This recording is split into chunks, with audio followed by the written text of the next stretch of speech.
Aujourd'hui, nous allons apprendre à concevoir une carte de visite avec Adobe InDesign. Donc, on va créer un nouveau document. Les dimensions sont 85 mm x 85 mm. On peut ajuster l'unité ici. 2 pages, des marges de 5 mm. Donc ça c'est bon. On peut les augmenter proportionnellement avec le chaînage. Le fond perdu de 2 mm. On appuie sur Créer. Donc pour avoir la même disposition, on pouvait faire fenêtre, espace de travail et les indispensables classiques. On va commencer par créer un calque qu'on appelle back pour l'arrière-plan. Et là, je vais faire un grand rectangle. J'intervertis les couleurs. Et je vais choisir le bleu pétrole APF. Donc il n'apparaît pas dans mon nuancier, je l'ai dans ma bibliothèque.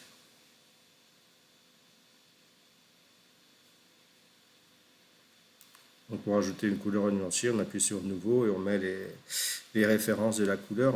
C'est un peu plus fastidieux, mais ça fonctionne aussi. Le bleu pétrole, c'est 92, 52, 38, 28. Donc j'ai fait le calque d'arrière-plan. Je vais ajuster.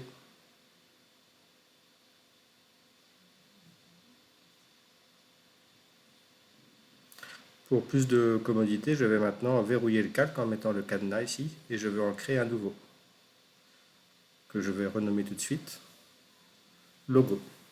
C'est important, surtout au départ, quand on apprend le logiciel, de bien organiser les différents éléments dans différents calques. Donc là, je fais un bloc rectangulaire, fichier, importer, et je vais trouver le logo APF blanc.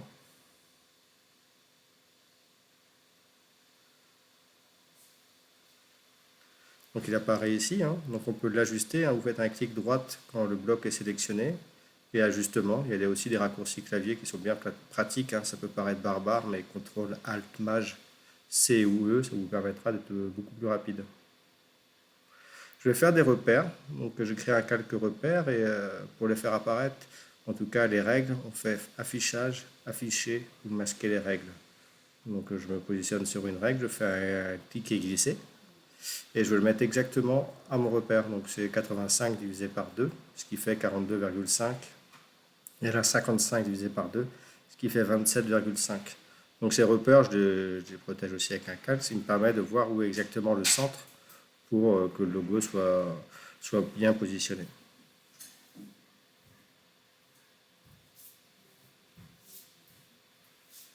Donc je reprends le texte de la carte. Je crée un bloc de texte. Je vais coller le texte, CTRL V. Là, on voit qu'il y a un petit plus rouge qui apparaît en tout petit, c'est-à-dire que le bloc de texte n'est pas assez grand pour accueillir le texte. Je sélectionne mon texte, je vais mettre du Poppins.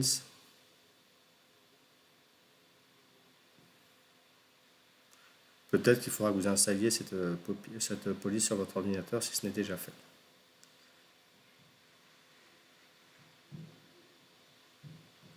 Je vais mettre en blanc.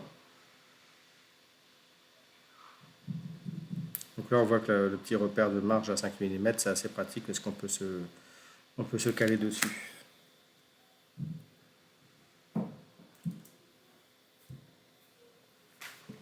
Donc là, je vais diminuer le logo. Pour garder la proportion, il faut maintenir en même temps CTRL et MAJ pendant que vous glissez en diagonale.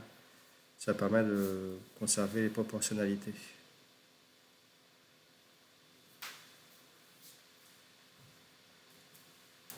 Donc là, je vais réorganiser. J'ai créé un élément sans faire de calque, mais il n'est jamais trop tard pour organiser les éléments. Donc là, je crée un calque texte. Et je vais déplacer le texte. Je vais faire mon ménage, je vais ranger.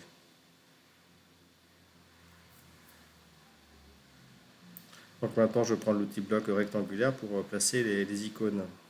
Fichier, importer. Donc là, ça c'est bien mis dedans. On peut faire performance d'affichage pour que ce soit bien net. Donc j'ai fait un bloc de 5 mm x 5 mm. Je vais réduire, je vais mettre plutôt 4 x 4.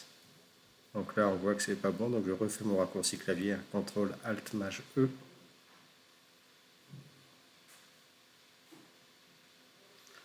Moi, je positionnais des repères aussi, hein. C'est bien pratique, hein. Ces repères, hein, bien entendu, ils sont invisibles au moment de l'impression.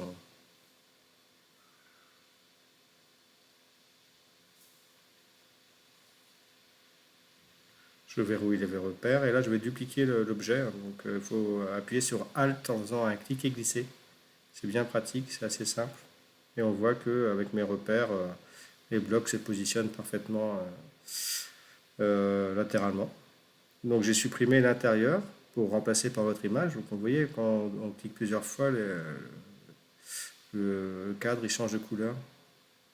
C'est assez rapide. Là, je clique plusieurs fois, il est bleu. Je supprime, je fais fichier importer. Comme ça, c'est les mêmes dimensions de blocs, c'est les mêmes ajustements, c'est plus rapide.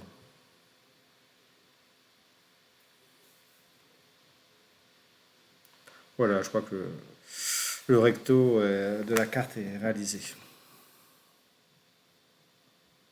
Maintenant, on va faire un nuage de points. Donc, un nouveau outil bloc rectangulaire, fichier importé. Je vais trouver le fichier nuage de points.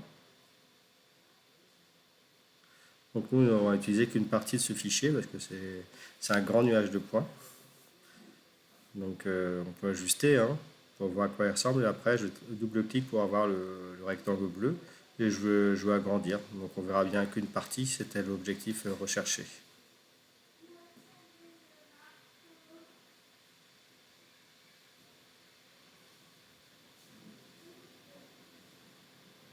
On peut aussi faire pivoter à l'intérieur pour avoir une autre partie du nuage si besoin.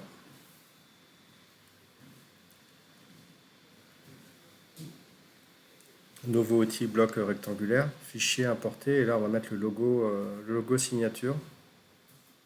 Il apparaît trop grand, donc je vais ajuster. CTRL ALT MAJ E.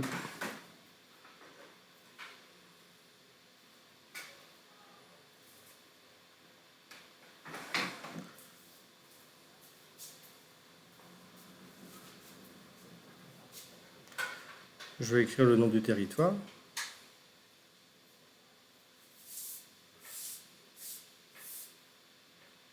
Là encore, le bloc est trop petit, hein, le petit plus qui apparaît. Je vais mettre en Poppins.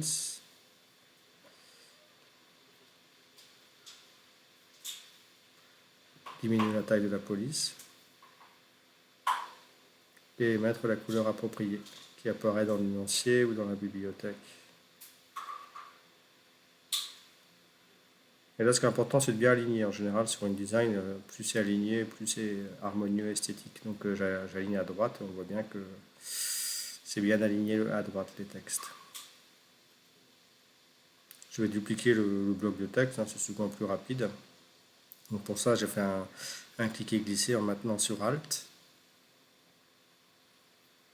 Je change, je vais mettre régular, donc c'est normal. Et je viens de faire un CTRL V avec les éléments textuels de la carte de visite de Richard. Je mets en gras. Je diminue toute la taille de police.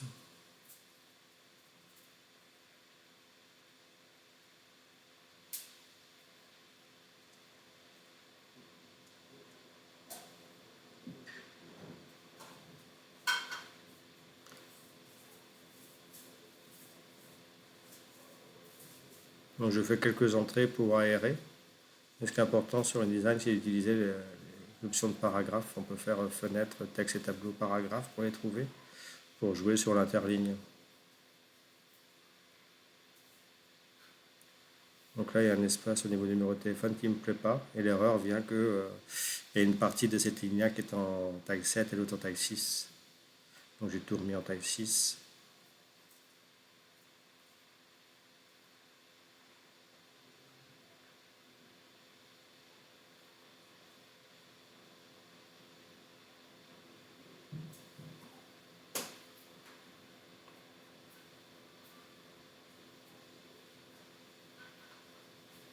Maintenant, on peut nous attaquer aux icônes.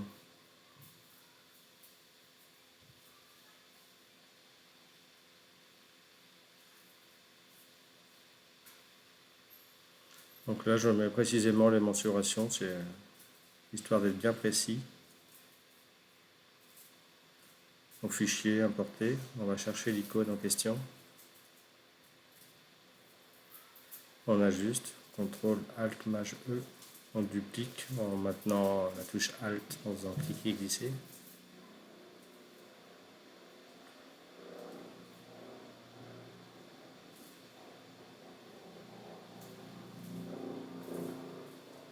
On duplique, on clique 2 ou 3 fois pour sélectionner après le téléphone. On voit que le cadre bleu apparaît, je supprime, je fais fichier importer et je resélectionne l'icône appropriée.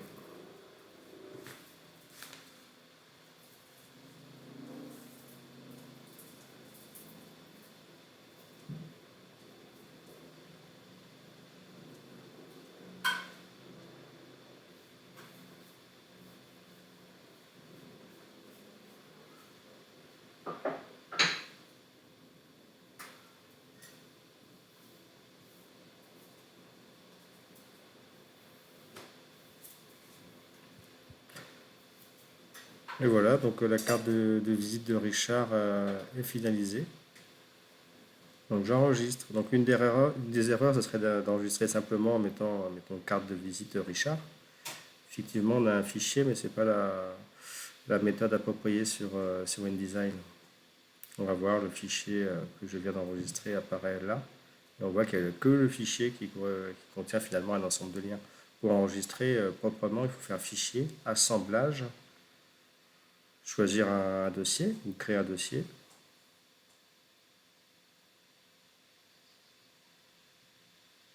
Donc là, on va créer un dossier carte de visite Richard, ça assemble.